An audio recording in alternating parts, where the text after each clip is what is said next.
Hi, everyone. My name is Carmen Durbat, and I will be hosting today's episode of Behind the Founders. And today I will be sitting down and interviewing Sal. Sal, welcome. Can you introduce yourself?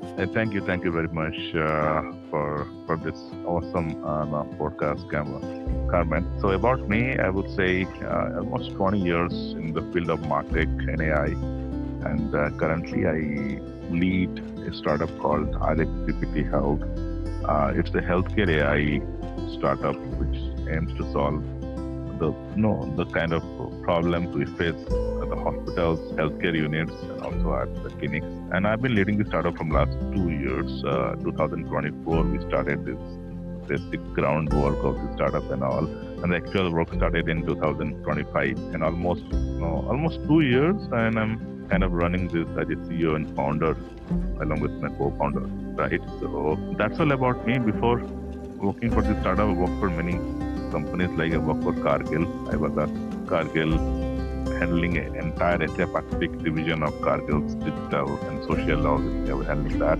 Before that, I was with many companies in Silicon Valley, in New York, marketing agencies, startups in California, in Florida, Miami, right? All these startups. I was the first employee to join there because I love building things from scratch, right? I mean, there was no one in my marketing team or AI team. I was the first hire, and I built it from scratch.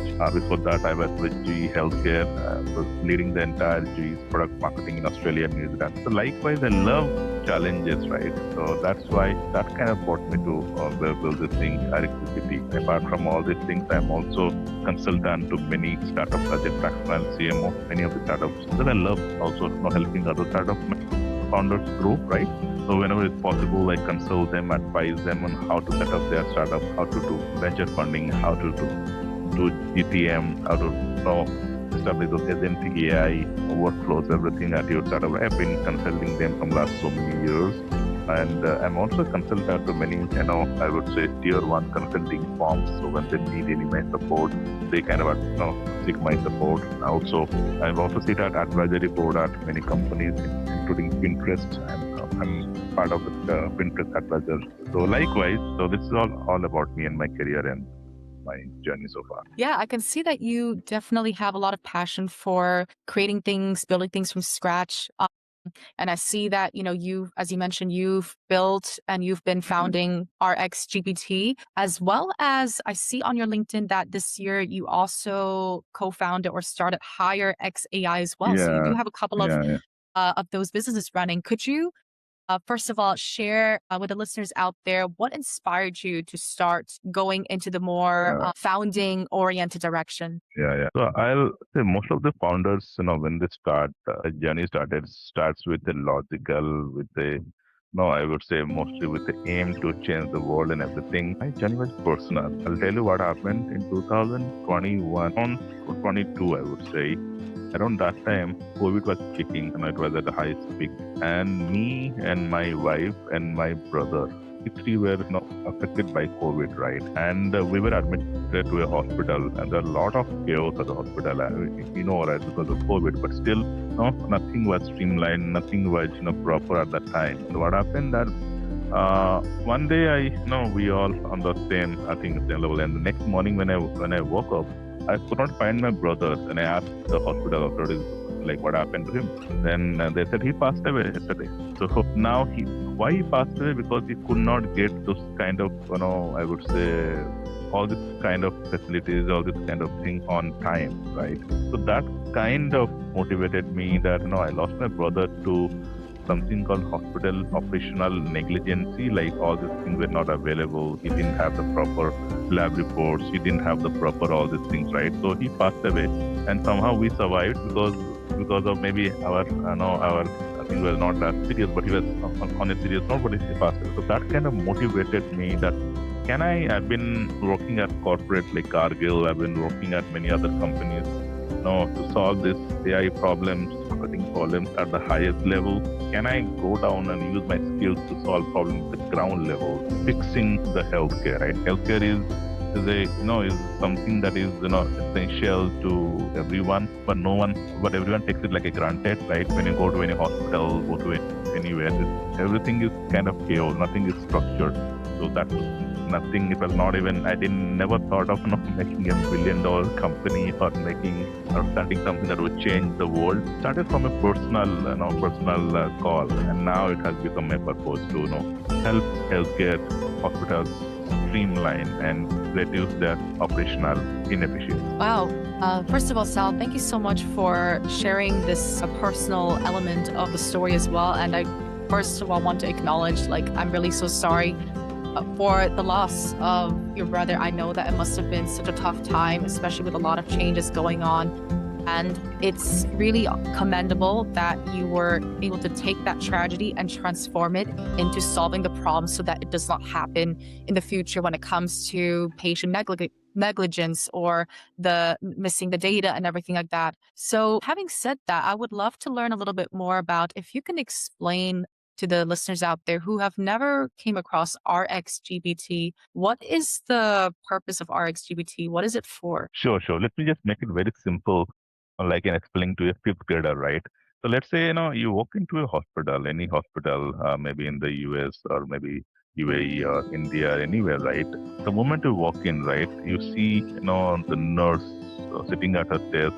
She's supposed to be taking care of patient, but she's running behind the admin. She's trying to get the patient's number, trying to get the patient's, I would say, reports. She has to fill out those intake forms, verify those insurance coverage, or has to get assigned a hospital bed. Same thing happens at the small clinic. You go to any small clinic in the West Coast, even in India, even in UAE, and that they have one doctor and one executive assistant. The doctor, instead of treating patients, doctor is busy in paperwork, right? Figuring out patients' last 6 months record, last 1 year record, trying to do the billing, invoicing, right? Now imagine the time they should be spending in treating patients, spending on fixing the paperwork, right? Now that because of that, normally same thing could be done within 15 minutes. The patient has to wait for 1 hour,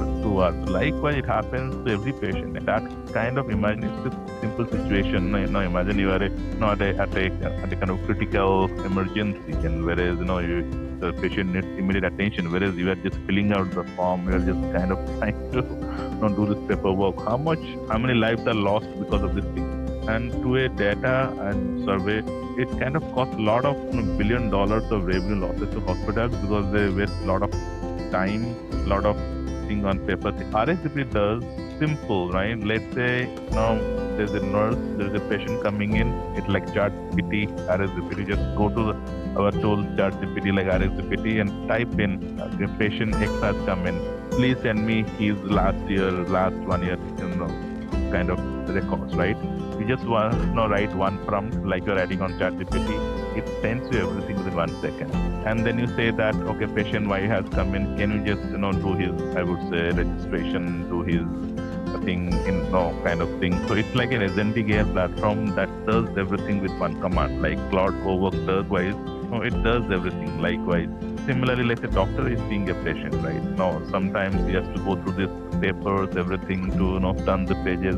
You have 6 months report, 1 year report. Now imagine in RxGPT, he just goes in and type in that Mr. X has come to visit me. Can you just send me analysis of his last 1 year, 2 year reports? And you have all the reports stored in I would say, maybe a drive, maybe cloud data. Now it can fetch all the data from there, analyze, say that, okay, patient has his BP, blood pressure was very high. Last year it became normal, see an abnormality. RxGPT does not consult or advise doctors on medication, but it helps doctors to find out what's happening with the patient. And doctors normally they have to go through the paper, then talk to their colleagues, figure out what's happening. It takes hours and hours. Now imagine within 2 minutes. 2 minutes you get the output. So how much time the doctor's time is saved? So then like instead of seeing just one patient in 1 hour, he can see 30 patients in 1 hour, right?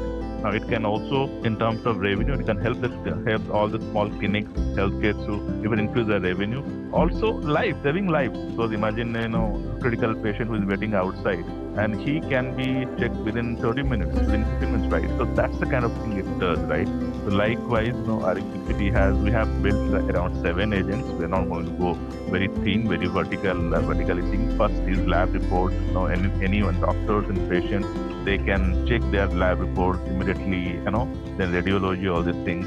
And third, booking, and that we have in voice agent, all the clinics, all the healthcare. Healthcare are not call center. You don't have to have a specially outsourced call center to take a call and talk to a customer. You should be only focusing on saving lives.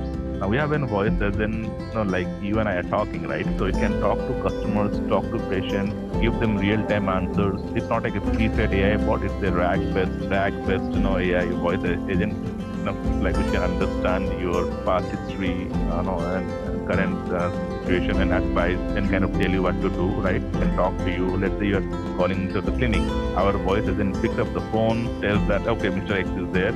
Okay, he's not there. He will be coming tomorrow. Can I know a thing? Then it can also book that slot and send you an invoice within 5 minutes, right? And the time it will. So what are we doing is that we're saving time for patients, doctors, and hospitals, and saving time means saving lives, right? Now imagine you catch an accident and suddenly you want to figure out,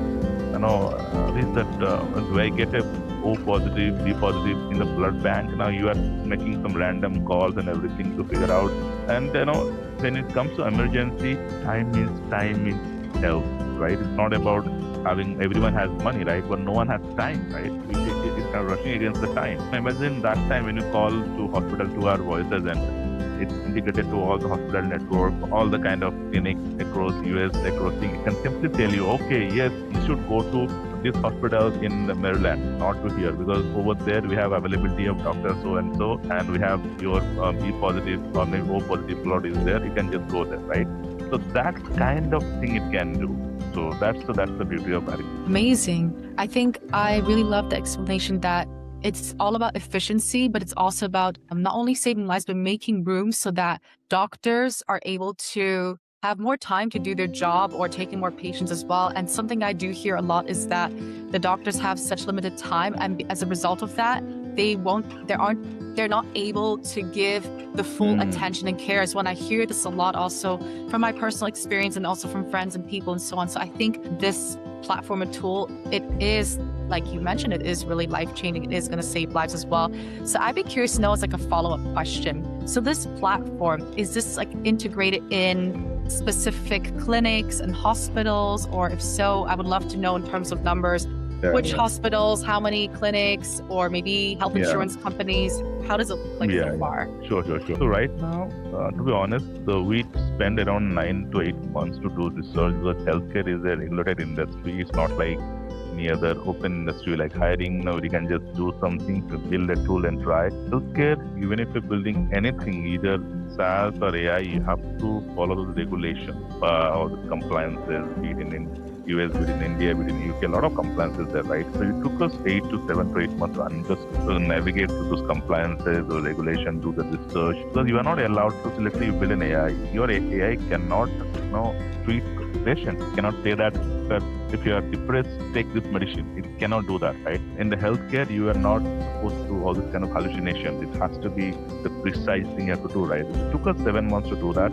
And then we built the first MVP in December, I think around January 2025. We launched the second version in March 2025, almost like 4 months ago. Now, in the month of April, we started a GTM, go-to-market, right? So which we have around 13 plus incoming contracts from big hospital networks from India, from UK. US takes time because of the HIPAA compliances. We all know that. So I really kind of respect the regulation, but it takes time to get the foot on the door, right?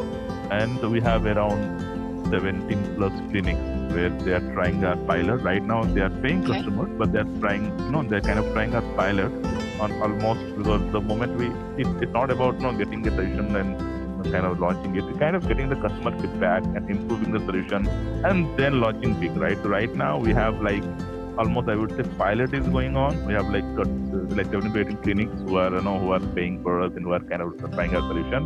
And then we have around 13 to 14 contracts. But this contract, incoming hospital network, they have like 200 plus hospitals in one network, right? So which means we're talking about around like 600 plus, no, around like around like 6,000 plus hospitals, right?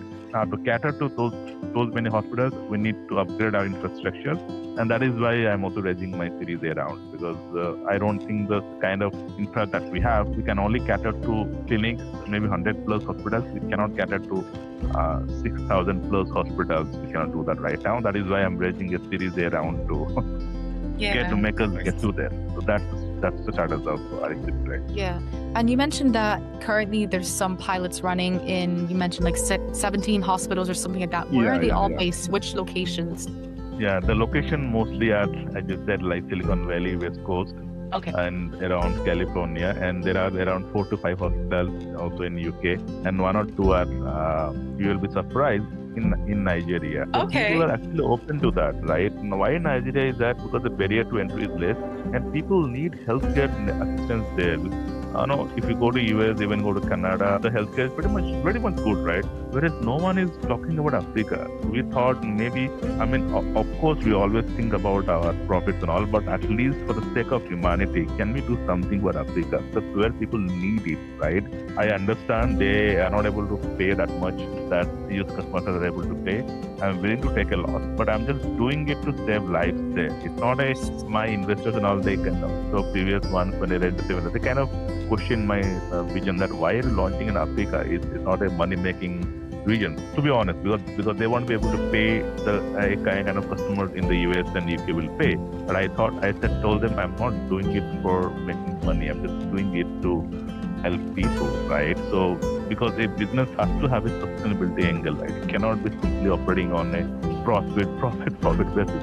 It might be a loss-making decision for me when it comes to Nigeria and Africa, but I'm proud of that because through AI, I'm saving some lives there, right? So maybe in the future, when you have a larger round, maybe Series A round, we'll be able to spread out in Africa. But of course, there is a need to solve healthcare problems in Africa. Let's do it. Let's not just think about launching it in those profitable regions in the US and making some money. That's not the purpose of RxGPT. The purpose is always to help people and save lives, right? That's the best way. That's the best region, Africa. That is why we launched in Africa. Mm-hmm. Yeah, at the end of the day, it's also about the impact that you leave. And I can see that all of this really started because of the personal tragedy that you've been through. And then also that's why you wanted to continue to pass on and leave that positive impact as well.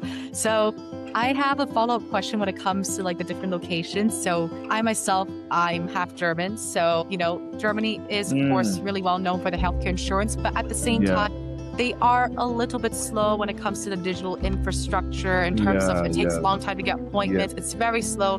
So I'd be curious to know, do you have any plan that rolling out in Germany? Absolutely. Right now, we're kind of going very focused way. I mean, at least have this 2 or 3 pockets where you go vertically and we kind of, at least capture the market. Then maybe in the next phase, obviously, we will go to Germany. That's not a big deal. But right now, just being very focused to solve these problems at a very focused level. And then once these problems are solved, once we get some results, right, then definitely we'll go to Germany and all these areas where there's a need for this application. Okay. And just out of curiosity, let's say there's a patient, they lived in one country and then they use this platform for all the information about their medical history, and then they move to a completely different part of the world. What are your thoughts in terms of, because, there's also the aspect of switching healthcare insurance, and they need access to healthcare history. Do you think this would be kind of like the tool to be able to escalate that? I can imagine some people, they might have a very complicated history of chronic illnesses. So I'd love So in terms of patients' data, we have everything centralized in a centralized database, cloud storage. Accessing to data won't be a problem because it's the same data that's stored in the cloud, like the way you're using ChatGPT. Let's say you're logging to ChatGPT now, and you travel to Bali or travel to Maldives and you're logging from there, but same chat history will pop up, right? So likewise, comes to patient data is fine, but yeah, when it comes to, that you said, insurance providers or the providers, that will be, kind of changed. So for that thing, we should have that is why, we need a wider access. Right now, we have like 13 to 17 clinics and just 13 hospital network, right? So the more hospital network we have, insurance provider we have, then we can switch easily. Or else we'll have to talk to that, let's say new insurance provider, that new hospital healthcare in that location, in that geography, and try to set up a, contract with them. That's the only way. Or else he has to just when it comes to insurance providers or hospitals, he has to be working with our current partners, not with the new ones. That's the only way. But we are thinking through. That's a good point, I must say. We are thinking through, is there a way we can make it universal like ChatGPT? But it's a B2B, right? It's not a B2C platform. B2C means you can easily make it. B2B means it has to have some kind of collaboration or partnership deals to make it switch from hospital A to hospital B. Right now, it only works with the current set of vendors. Let the hospital A is our vendor, so it works with wherever they have hospital involved. It works with them. But when it comes to new hospital, we'll have to either be partnering with them or doing something else. But that's a good point. I would say that's a very valid point you raised. Okay, tell us a little bit about your behind the scenes. How does your team setup look like at RxGPT? Yeah, so RxGPT is a big team. It used to be a big team, but right now it's kind of become lean. We have a team of around 23 people right now at RxGPT. And, initially, for 9 to 12 months, we only focused on building the AI thing, right? So we have a CTO under which we have all this agentic. To make an agentic AI platform, you need a front-end team. You need a back-end team. You need a cloud like AWS, GCP. You need also something called RAG, who understands RAG better. Without RAG is nothing, right? Then you also need someone who does very good UI UX design, right? And then you need a testing. Who could test this application before launching it. So that's the core tech team, right? And as a startup, I don't think we need many people. We need, of course, we'll need later on. But right now, since everything is lean, we have like very focused roles, very focused kind of things. 2 or 3 people working on one problem, like one senior, one junior. That's the kind of thing we have. And when it comes to marketing, if you do everything in marketing, you're doing nothing for startup. We have to be very focused on one strategy and one area at a time. So we have a GTM lead and we have an GTM intern, and then we have like finance is also required, but he's a kind of consultant. He's not a full timer because right now it's all about building, scaling up. So we don't need a CFO. So we have a finance team, and there is also HR because hiring is very essential for us. So say AI will reduce hiring. No, I don't believe in that. Still need people. We still need people. I don't think Claude can build this tool within one day. Claude can write some code, but still to understand people understand the requirements. We need people. We need people in the room. We need people to build, right? So hiring is very essential for us. We have an HR to do that. And I as a CEO, I kind of get into all this pocket on the highest level, right? So that's all that we have right now. Yeah, just wanted to acknowledge that point, right? There's been a lot of fear when it comes to AI replacing jobs, but I think at the end of the day, it's come to show that AI is sort of like sort of like a supplement, but at the same time, we still need that human element as well, right? Right. Yeah, for sure. Yeah. Because AI cannot replace human consciousness, intelligence, right? AI is just a tool. Like you used to, you need a phone to call to your friends. Previously, you used to have those landline numbers. Now have a iPhone, right? So AI is like an iPhone. iPhone has no need when there is no person, right? Likewise, AI has no need when there is no people. And if you see a lot of the companies who have fired people to replace them with AI, now they are rehiring. So we need people, but we need people who are skilled on AI. That is why I advise everyone, get skilled on AI. We need people who are skilled on AI. Yeah, AI will replace jobs, but it will replace people who do not have skills in AI. That's what I can say. Yeah, just the other day, I was having a conversation with another guest, and they were also talking about that AI essentially is kind of the new Microsoft tool, Microsoft Excel. It's like it's an essential tool that everybody needs to acquire as well. So you mentioned that for you in terms of growing and building your team, what's really important to you is that they have experience working with AI. So from what you're seeing right now in the team setup, you have a really structured setup, in the tech world and marketing and so on. What do you think is the most difficult or role that you have to hire, or what is like the biggest operational challenge that you're facing right now? Yeah, biggest operational challenge we are facing is, I'll be very honest with you, the market doesn't have the right AI talents, right? People who just use ChatGPT to write some prompts, they call themselves AI engineers. They are not AI engineers, right? We don't have a full scale or full stack AI engineer in the market who understands how AI works, what are the AI governance model, what are the AI ethics things, how do we orchestrate the AI agents, how do we build an AI workflow. People use N89. N89 is it's like a Canva of MCPs, right? You don't need, that's not AI, right? We need the actual AI engineers who understand, how to build this entire solution, right? And let's say, for example, I'm trying to automate HR or maybe automate hospitals, right?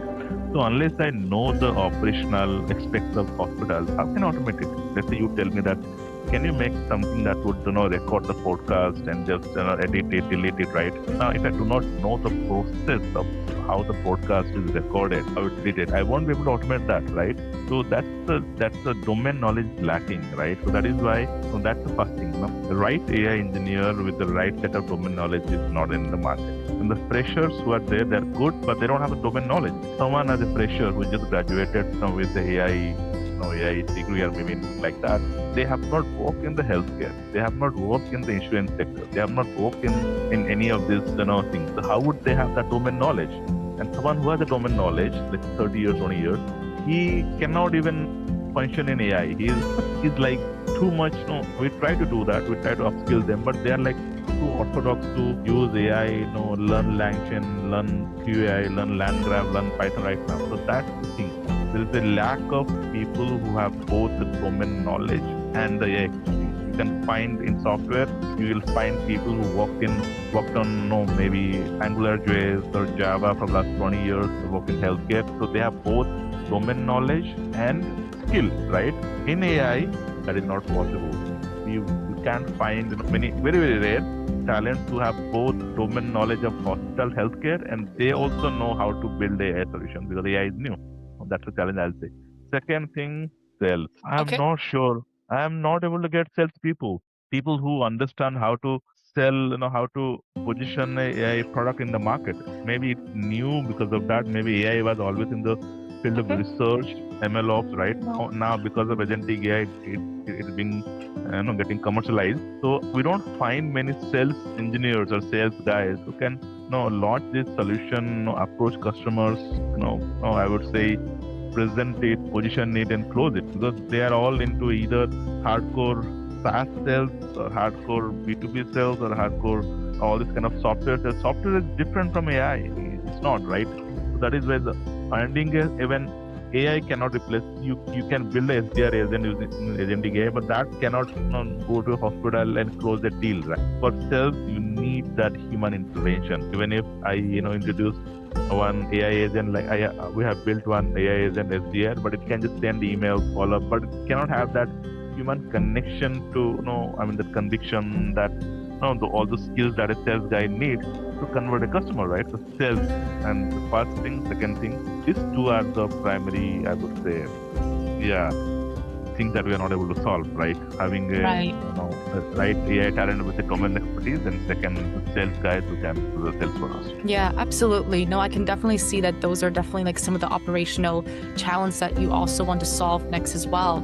And definitely, especially because as the world is evolving with AI, that's also it also requires this transition as well. And I can definitely see that it brings its challenges too. Okay, Silas, just one final question. If you could pass one advice to someone thinking of starting a business, what would it be? I would pass so many advices. Anyone who wants to start a business, I'm sure, the audience, young audience don't like the word AI. Anyone who wants to start a young business, get into Agentic AI. agentic AI is the future. Find out any traditional business, maybe logistics, healthcare, or maybe supply chain, anywhere. Just go to something called, if you know about site called Craigslist, is a very famous site in the US, right? Go to Craigslist, find out those traditional businesses, understand their workflow, their operations automatic.